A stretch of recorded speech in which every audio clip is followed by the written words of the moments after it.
Hello and welcome to In Touch with Durham County. I'm your host, Deborah Craig, Chief Communications Officer. We have two exciting guests joining us today. In our first segment, we have Marcus Manning, Executive Director, Durham Sports Commission. The Durham Sports Commission is a collaboration of the City of Durham, County of Durham, Greater Durham Chamber of Commerce, and Discover Durham. It's a fairly new organization, and in case you didn't know, it was established in 2016 to create economic and social impact by leading the community's efforts to attract, support, and promote youth, amateur, collegiate, and professional sporting and recreational events. In our second segment, we'll hear from Donna Rewalt, Durham County's Cooperative Extension Director. Donna will tell us all about the program, especially how her agency is going beyond its original traditional areas of focus. Welcome, Marcus. It's so nice to meet you and have you on the show today. Deborah, thank you so much for having me. We are looking forward to a great conversation. Absolutely. You ready to get going? Let's do it. Absolutely. Well, first of all, tell us a little bit about what your primary roles and responsibilities are with the commission. Absolutely. So the Sports Commission was established in 2016 through a collaborative effort with the city, the county, Durham Chamber of Commerce, and Discover Durham. And with that, our goal is twofold. One is to how do we wrap our arms around the local Durham sports stakeholders and the ecosystem and really support what they do here in Durham. The second is how do we recruit and retain regional and national events and really drive that economic impact, but also that social impact as well.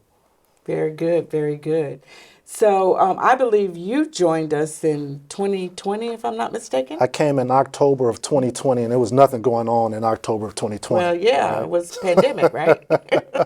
And so that was a time I really felt like there was a great opportunity to come to the area, and really the Sports Commission was still in its infancy stage. And the board had a vision for the Sports Commission and really thinking about how do we create a championship hub. And so we really have worked hard to provide that and really drive that economic impact along with that social impact. And so we're excited to be where we are right now as we think about 2024. Excellent, excellent. So you might have touched on this briefly, but just kind of remind us, what's the purpose and mission? Absolutely. So we want to drive economic impact through sport. Mm-hmm. And so what we've done since 2023, from 2016 to 2023, over $107 million in economic impact. Over $107 million. Stop and think about that, right? Yeah. So that collectively, through our stakeholders and partnerships, we've done a phenomenal job there.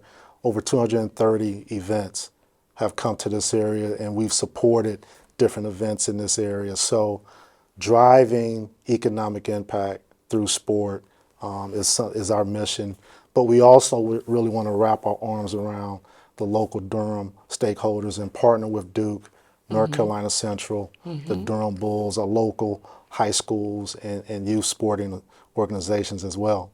Wonderful, wonderful. Well, it's evident that the Durham Sports Commission has tremendously impacted Durham. You gave us that great number. So can you talk about what went on in 2023 and kind of what your focus was? Because I know that was kind of a big year. 2023 was a record-setting year for us, 32 events.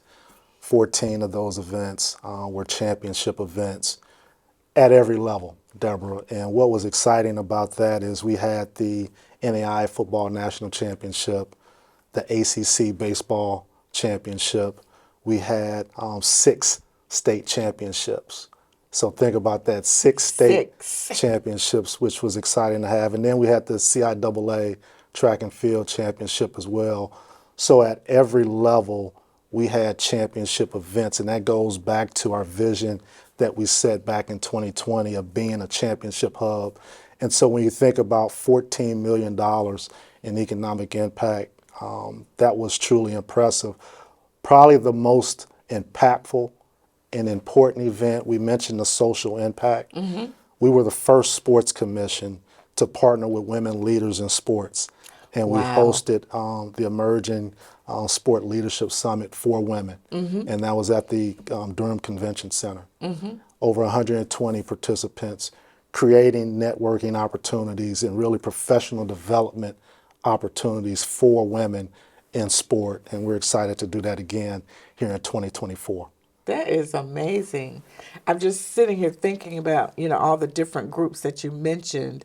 And, you think about, as you talked about the economic impact, I mean, people come into our community, they stay at our hotels, they eat at our restaurants. And so we've got employees in all those organizations. And so it's just a ripple effect. It is, and what it does, it takes a one team, one Durham type effort. So when we think about the process of recruiting an event to Durham, we get the event here, servicing the event, right? So it takes the colleges and universities, it takes the Durham Bulls, it takes our restaurants and our hotels to really put on that show, to show that the Bull City is a place where not only do you want to come, you want to stay. And you want to showcase all that we have to offer. And we do that with each and every event. We've had a lot of firsts in the last 3 years. Yeah. And I think we're just scratching the surface as it relates to hosting more championship type events here in the future. And then, of course, we have repeat events now. Repeat events. The NAI Football National Championship has been here 3 years. We're excited that it'll be here coming back in 2024. Great. We've had the softball state championships for 2 years running. We're going to have it for a third year. And we're bringing back the lacrosse state championships for a second year. Durham County Memorial Stadium will be the host site. So what that tells us is that everyone involved in Durham is doing a tremendous job in showcasing what we have to offer. And I cannot thank our stakeholders, our board, and everyone else involved in the effort. Now, you talked about your board. Sort of describe the membership of your board. We have a 10-person board, and it's chaired by Dr. Inger Wicker-McCree. She's our quarterback, former athletic director at North Carolina Central, and she's been phenomenal. And we have representation from the city and the county and also the chamber, and then we have at-large members as well. And it's a collection of innovative, forward-thinking individuals that care about Durham, that think about our mission and our vision, and really want to see us really take it to that next level. One of the phenomenal things that our board has done over the last 2 years, Deborah, is think about the social impact that we can play through sport. Yeah. Guided by our board, we've developed what is called the One Team, One Durham Fund. 100% focused on youth participation, creating access and opportunities for youth here in Durham. What we found was that we have a lot of individuals, a lot of families that can't afford to pay for their kids to participate. On average, you're looking at just shy of $900, right? That can be significant for families. And so our board decided to create a One Team, One Durham Fund, privately funded, and really providing those type of access and opportunities for the youth here in Durham. And so we're excited about that. We touched on the Women's Summit. That is something else that quarterbacked by our great Deputy Director, Kayla Shea Menendez. Our board supports that effort and heavily involved in that summit. And so we cannot thank our board enough for their support, their vision, and really their forward-thinking mindset. Yeah, they just sound phenomenal, and I'm just loving, the impact that they are already having in these few short years. Now, I know that you have certain venues that you work with, our Durham County Stadium being one of them. Talk about some of the other partners that you work with. So I do, Deborah. I want to highlight the Durham County Memorial Stadium real quick. The last 3 years since 2021, we've had 8 championship events. So I just want to highlight that. And Zach Pritchard, the manager, the stadium manager, and his team, phenomenal job. You mentioned in 2023 we had a great year, right? Durham Bulls Athletic Park hosted the ACC Baseball Championship, over $8.7 million in economic impact. Cameron Indoor Stadium hosted the NCAA Fencing Championships, $1.4 million in economic impact. The Rec Center at Duke hosted the Region 2 men's and women's regional championships for basketball, the first time we had done that. NCCU has hosted our Champion Durham Classic, a holiday invitational for both men and women. Phenomenal partners there. And then we talked about the convention center as well. So we have a collection of stakeholders that we work with and provide access to their facilities that in turn allow us to fulfill our mission, which is to drive economic impact to Durham. So we cannot thank them enough for what they do for the Sports Commission and for Durham. Yeah. So now I know the Sports Commission was heavily involved in the bid to bring the 2029 World University Games to the Triangle. And this is really going to be the biggest, not just sports event, the biggest event our state has ever hosted. Talk to us about that process. Deborah, so let's press pause for a second and think about what we just said, the World University Games coming to this area. And very humbled and honored for Durham to be a part of that. Credit Hill Carroll, the president and CEO of the Sports and Properties, Inc. And the process was phenomenal. It was a learning opportunity for me. Brenda Howerton, County Commissioner, as well as the other elected officials, discovered Durham, Durham Chamber, Downtown Durham, Inc., and a host of private entities played a significant role in that recruitment process. Several site visits over the last couple years, culminating in Lake Placid last January. And the Winter World University Games were hosted there. And being in that room in the early part of January and seeing the decision, seeing County Commissioner Howerton being on stage and presenting and representing not just Durham, but she was representing the state and the United States. And so how cool was it to really be in that room and see that, and then to get the nod that in 2029, this transformational type event is going to be here with the potential of $150 million in economic impact, close to 150 countries here, 17 sports, 6 to 7 of those sports right here in our own backyard in Durham. It truly is phenomenal to think about that opportunity and what it could do for Durham, what it could do for the region and for the state and for the United States. And when we think about the lead up, the World Cup is here in North America, partly in the United States in 2026. We know what's happening in 2028 with the Olympic Games in LA. And we finish with one of the largest multi-sport international events in the world here in our region, and we play a part of that. So very humbling, very exciting. And the other thing that I hear, a lot of work. It's a lot of work. It's a lot of work. And so a North Carolina organizing committee has been developed. And we have stakeholders in Durham that are a part of that. The Durham Sports Commission is a part of the leadership group, and we meet on a monthly basis. Number one priority is fundraising. So that is the number one priority, is to raise funds for that effort. There will be consistent planning as we move forward. We have some runway, but we are looking forward to month to month getting together, making sure we're all on the same page and the communication is clear. There will be a site visit coming up here in the fall, next fall, and so that'll really be a great way to make sure we're dotting our I's and crossing our T's. Absolutely. Well, I have no doubt it'll be a phenomenal success, and I definitely will have to get you back to talk about it as we get closer. And, sadly, our time is winding down, but I just want to thank you again for being here on the show today and for all that you're doing for our community, our region, and our state in your role. Deborah, thank you so much again for having me, and we look forward to maybe one day having you out at one of our events, and we can have another conversation. So again, Thank you again for allowing me to talk a little bit about the Durham Sports Commission. Very good. My pleasure. Thank you. All right. Well, when we come back, we're going to hear from our Durham County Cooperative Extension Director, Donna Rewalt. Stay with us.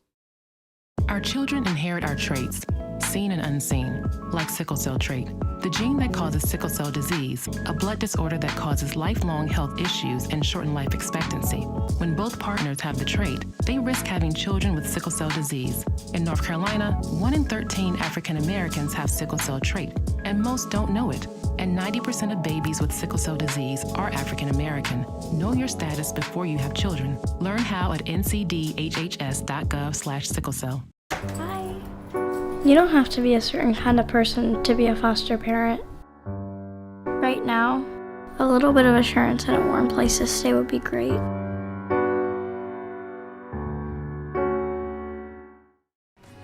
NC Medicaid is for more people like me. Adults who don't have children. People who serve. People who do the heavy lifting. Childcare teachers. Full health care coverage at low or no cost. Doctor's visits, emergency rooms, and prescriptions. So if you applied before and didn't get it, apply again. NC Medicaid covers more people than ever before. NC Medicaid is for more people. See if you qualify at medicaid.nc.gov. Welcome back to In Touch. We're pleased to welcome Donna Rewalt to the show. Donna is our Director of Durham County Cooperative Extension. How you doing, Donna? I'm doing great, Deborah. How are you? I am great. I'm so glad you could join us. I think it's been a while. It has been. I'm really glad to be here. Yay. Well, I'm looking forward to a good conversation. Awesome. Excellent, excellent. So tell me about Cooperative Extension. What is Cooperative Extension for those folks who don't know about it? Yeah, well, Cooperative Extension is a department of Durham County, but beyond that, it is a partnership. It's a partnership between our land-grant institutions in North Carolina, which is North Carolina State University and North Carolina A&T University, and local county governments. And that's true in Durham County and in every county in North Carolina, and to be honest, in every state across the country. Now, I know that Cooperative Extension is known for its work primarily in agriculture, but, you know, we're an urban county. Yeah. And we probably do a few different things. So a couple of questions. Does every county actually have a Cooperative Extension still? And then what does it look like in Durham County?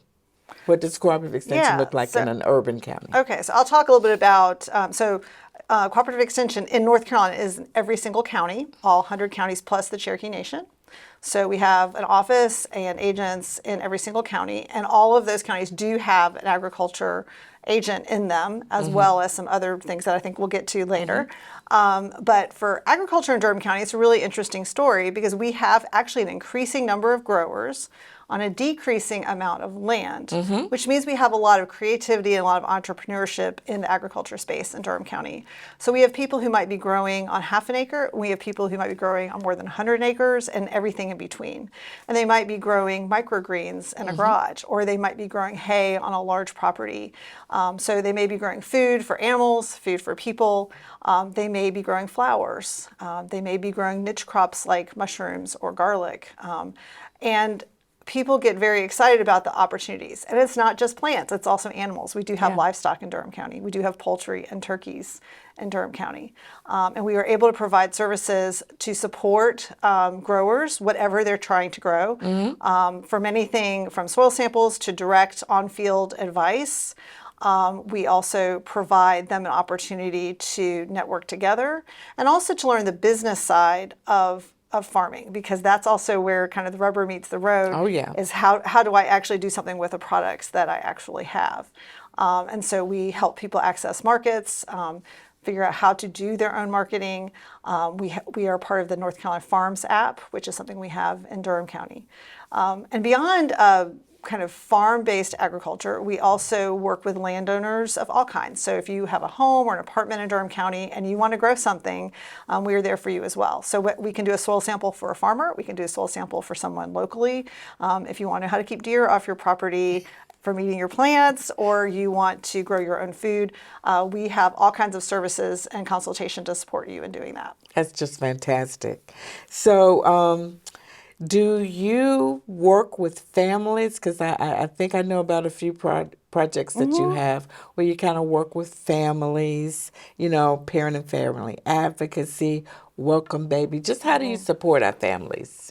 Well, I think one of the greatest things about Cooperative Extension is that it is based on providing sound educational and research-based information to the community. That's part of that connection to the university. And we do that with families as well. So Welcome Baby is a program of Durham County for many years that serves families with young children ages 0 to 8.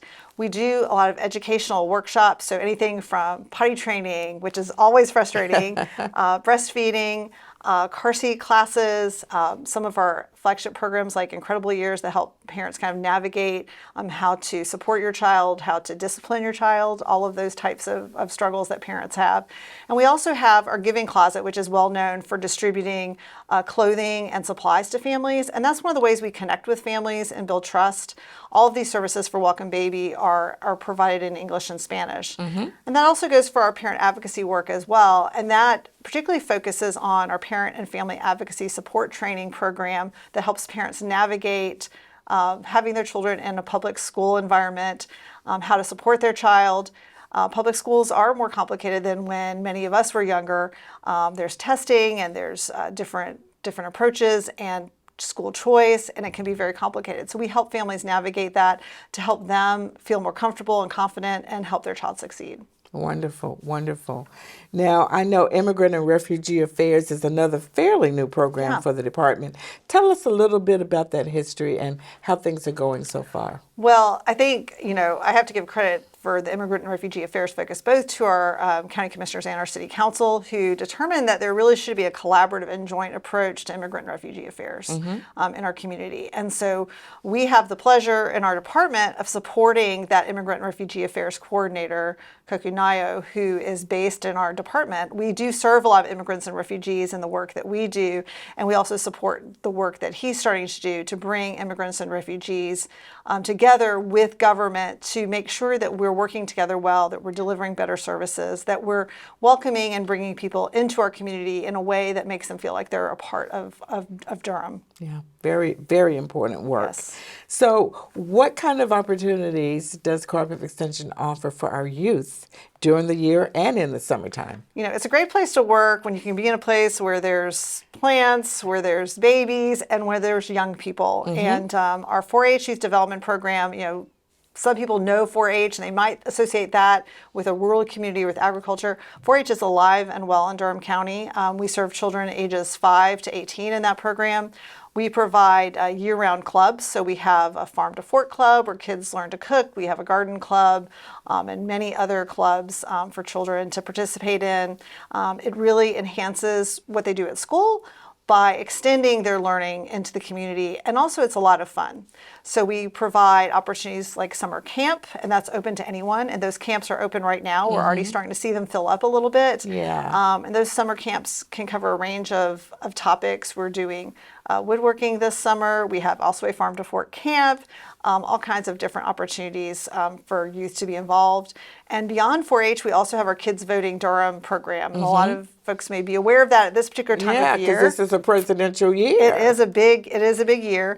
And so we provide realistic election-based activities both to schools and to families and to the children directly themselves. So any young person up through grade 12 can participate and actually vote on the same issues and on the same candidates as adults do. And so we actually do tally those votes. And sometimes kids have a little different idea about the way they think things should go. It's interesting because I've had the opportunity to see some of those elections, if you will. Yes. And they do vary a little bit from the adult voting. We do candidate guides, and the young people themselves write those guides. They interview candidates. So they get their own ideas and they have their own questions and their own interests. And it's really fascinating to watch them do that. And we believe that young people participating helps them grow up to be active voters. We also know from some research that it also encourages their parents to vote. And that's really good. Yes. And we hope we're maybe growing some younger elected officials, maybe have that as an aspiration going forward. Absolutely. And that's one thing 4-H does is support young people in leadership opportunities. So there's a lot of opportunities for them to present interesting things that they are working on, and to lead in their clubs. Mm-hmm. Very good, very good. Now, another thing I wanted to mention was our emphasis on food security. And I know that was a new service that sort of came out of the pandemic. Yeah. And talk about that. Yeah, I think we've had a very active community interested in food security for a long time. And to some degree, we've been asked as a county and also as a city to provide a little bit more guidance and collaboration with community members who are working in this area. Mm-hmm. And the pandemic really did bring that into sharp relief, didn't it? It told us that accessing food is not so simple. Right. And that there might be shortages of food, and that someone who all of a sudden doesn't have a job is going to have a hard time feeding their family. Mm-hmm. And so having a food security coordinator helps us during those emergency times, but food security is a year-round, day in and day out issue. And so that position is really providing that kind of support, bringing community members, community organizations, food pantries, all those folks who are doing great work, and looking at how we can make sure that we have sustainable and equitable food for all families. And that actually extends down back into our farming and agriculture Mm-hmm. as well. How do we grow the food that we need for people to have that access that they desire and that they deserve, to be quite honest. Very good, very good. I just love how your agency sort of pivots to respond to some of the greater needs in the community. Yeah, I think that is, I think across North Carolina, one of the things we do is we do continuous needs assessment, and we have a little bit of flexibility in that we can be a little bit more responsive Mm-hmm. to emerging needs. And that is one of the things that Extension is kind of built to do, and that is to make those pivots when the community is really telling us something that we need to be paying attention to. Great, great. Now, one of the other projects I want to definitely talk about is the Durham County Farm Campus. What does the community need to know about that? Well, this is an exciting one for us. It's kind of a dream. It's been an interesting journey because for several years in the Durham community, there's been this conversation about the struggle for people who have not traditionally had access to land, to have access to land, to grow things, whether that's in a community garden setting. But people often want more. They want to build a business. They want to be able to feed just more than their family, right? So the idea of Farm Campus has been kind of out there, kind of floating around, and it's been in conversation. And we had an opportunity to apply for a USDA grant for a feasibility study for that campus, which would provide hopefully incubator farm space, a way for people to connect with the land, and hopefully some larger resources like maybe some value-added production space, some commercial kitchens, a little bit longer term, a healing garden, maybe some other wonderful attributes that will help the whole community be able to come to around agriculture. What we didn't know was that there was going to be some land possibly available in Durham County. So Durham County is in the process of purchasing a larger property in North Durham County that would be a house and a home for the farm campus. Right. So that is happening. We're in process of doing that. We hope to see that closing soon. So maybe we can come and talk about that again. But that'll be coming. And right now we're in that feasibility study to really determine how that's going to be put together. And so we'll be coming to the community this spring with surveys, focus groups, and all kinds of things where they can give input into what that farm campus is going to look like. Well, I absolutely love it. I just love the variety of things that your department handles, and everything just helps to make this a better place to live. And thank you and your staff so much for all you do for us. Well, thank you. I appreciate being able to talk about it. I work with awesome people, and we serve a wonderful community, and we're just privileged to do that. Very good, very good. Well, we'd like to thank you for joining us today. We'll see you next time on In Touch with Durham County. Cheers.